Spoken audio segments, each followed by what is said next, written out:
নমস্কার বন্ধুরা, স্বাদে গন্ধে ভরপুরে সবাইকে স্বাগত। চিকেনের তো বিভিন্ন ধরনের রেসিপি আমরা খেয়েই থাকি।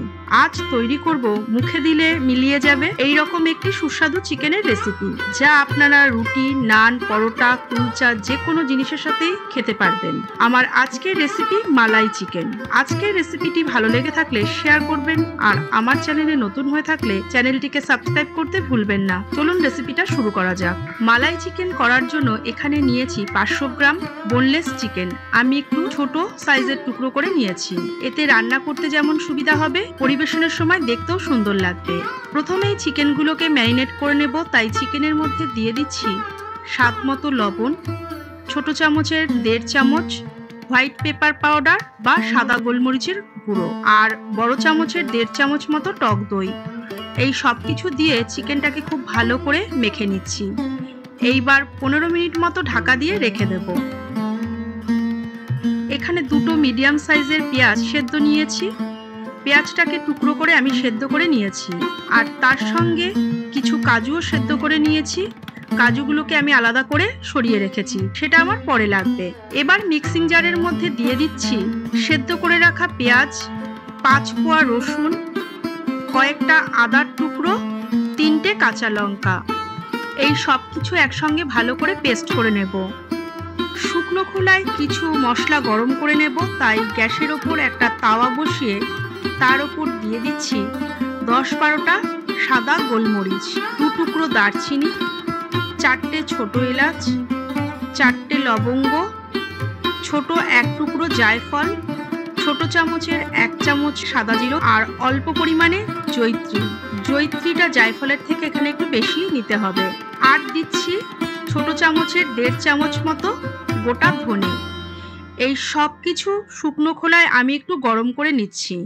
আমি কিন্তু এখানে গ্যাসের ফ্লেমটা অফ করে দিয়ে কাজটা করছি, চাটুটাকে হালকা গরম করে নিয়ে, যাতে মশলাগুলো পুড়ে না যায়। আর মশলাগুলো গরম হয়ে মশলাগুলো থেকে একটা ভালো গন্ধ বের হচ্ছে। এবার তাওয়া থেকে নামিয়ে নিচ্ছি।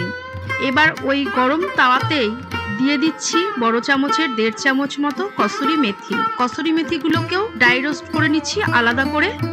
এবার গ্যাসের ওপর একটা ফ্রাই প্যান বসিয়ে দিয়ে প্যানের মধ্যে দিয়ে দিচ্ছি বড় চামচের 1.5 চামচ বাটার, আর 2 চামচ মতো সাদা তেল। আপনারা এই রান্নাটা পুরো বাটারেও করে নিতে পারেন। তেলটা গরম হয়ে গিয়েছে। এবার তেলের মধ্যে দিয়ে দিচ্ছি একটা বড় এলাচ, আর ছোট চামচের 1/2 চামচ মতো সাদা জিরে। কয়েক সেকেন্ড ফোড়নটাকে তেলের মধ্যে ভেজে নিয়ে তেলের মধ্যে দিয়ে দিচ্ছি আগে থেকে তৈরি করে রাখা পেঁয়াজের পেস্টটা।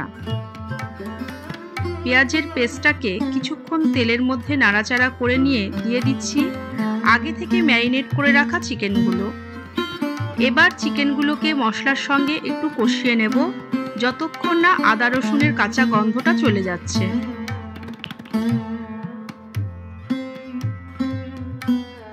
চিকেনগুলোকে কিছুক্ষণ কষিয়ে নেওয়ার পর দিয়ে দিচ্ছি আগে থেকে গুঁড়ো করে রাখা ভাজা মশলাটা।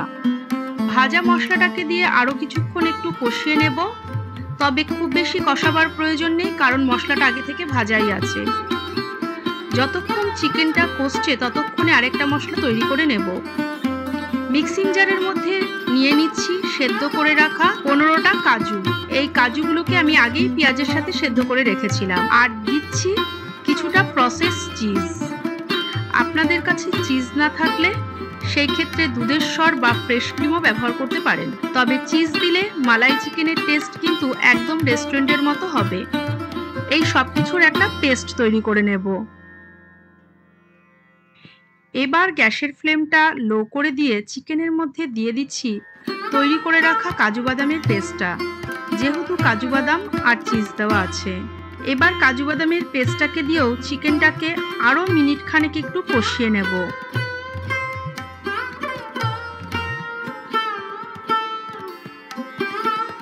মিক্সিং জারটা ধুয়ে একটু জল দিয়ে দিচ্ছি চিকেনগুলো সেদ্ধ হওয়ার জন্য। খুব বেশি গ্রেভি রাখবো না, তাই খুব বেশি জল আমি এখানে দিচ্ছি না। এবার একটা ঢাকা লাগিয়ে দিয়ে চিকেনগুলো সেদ্ধ হওয়া পর্যন্ত অপেক্ষা করব। তবে বোনলেস চিকেন সেদ্ধ হতে খুব বেশি সময় লাগবে না, আর বেশি সেদ্ধ হয়ে গেলে চিকেনগুলো শক্ত হয়ে যেতে পারে। মিনিট দুয়েক পর ঢাকাটা খুলে নিয়ে দিয়ে দিচ্ছি 1 চিমটে চিনি। যেহেতু রান্নাটাতে অনেকটা পরিমাণে টক দই ব্যবহার করেছি, তাই চিনিটা দিলাম স্বাদটাকে একটু ব্যালেন্স করার জন্য। এবার নামাবার আগে ওপর থেকে দিয়ে দিচ্ছি ড্রাই রোস্ট করে রাখা কসুরি মেথি আর কিছুটা ফ্রেশ ক্রিম। এবার গ্যাসের ফ্লেমটা অফ করে দিয়ে সবকিছু ভালোভাবে মিশিয়ে নেব।